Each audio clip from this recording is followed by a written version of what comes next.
देशाच्या पर्यावरण, शिक्षण आणि वैज्ञानिक क्षेत्रामध्ये ज्यांचं महत्त्वाचं योगदान आहे ते सोनमजी वांगचुक हे मागच्या 21 दिवसांपासून दिल्लीच्या जंतर मंतर येथे उपोषणाला बसलेले होते।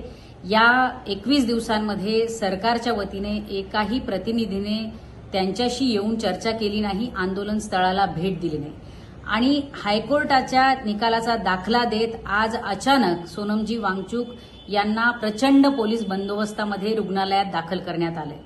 खरं म्हणजे रुग्णालयात दाखल करण्यात आले त्यामागे त्यांच्या तब्येतीची फार काळजी सरकारला आहे असं नाही, तर परवाच्या दिवशी 20 तारखेला जो मोर्चा दिल्ली या ठिकाणी होणार आहे त्याला मोर्चाला होणारी प्रचंड गर्दी आणि सगळ्या देशभरातून या आंदोलनाला मिळणारा खूप मोठा पाठिंबा, युवकांचं मोठं बळ, या सगळ्याला सरकार घाबरतंय आणि त्या भीतीपोटी सरकारने सोनमजी वांगचुक यांना अटक करून त्यांना रुग्णालयात दाखल केले।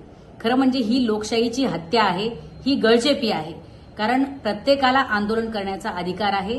हे आंदोलन शांततेच्या मार्गाने सुरू होतं। सोनमजी वांगचुक यांच्यासोबत 15 ते 20 लोक इतरही आंदोलन करत होते, उपोषणाला बसलेले होते। या सगळ्या आंदोलकांशी चर्चा करायची सोडून सरकारने जी काही दडपशाही आणि गुंडशाही लावलेली आहे त्याचा निषेध व्यक्त करावा तितका कमी आहे। मुळात सरकारला संवादाची भीती वाटते, कारण या सगळ्या आंदोलनाचं मूळ जे काही आहे, आंदोलनाची मागणी जी आहे ती केवळ शिक्षण मंत्री धर्मेंद्र प्रधान यांचा राजीनामा घेतला पाहिजे यासाठी हे आंदोलन होतं आणि त्यामागे कारणही तसंच होतं, ते म्हणजे नीट परीक्षेमध्ये झालेला घोळ, जो खूप मोठा भ्रष्टाचार आजचा शिक्षण क्षेत्रातला म्हटला पाहिजे। एवढा मोठा घोळ झाल्यानंतर, एवढा मोठा भ्रष्टाचार झाल्यानंतर सरकारकडून जबाबदारीची अपेक्षा ही सर्वसामान्य नागरिक ठेवणार आहेत, परंतु कुठलीही नैतिक जबाबदारी न स्वीकारता शिक्षण मंत्र्यांनीही राजीनामा दिला नाही आणि या देशाच्या भारतीय जनता पक्षाच्या सरकारनेही त्यांचा राजीनामा घेतला नाही।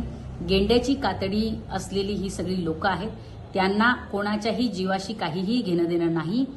संवादाची भीती आणि दडपशाहीची नीती हेच या सरकारचं धोरण आहे, हे पुन्हा एकदा सिद्ध झालंय।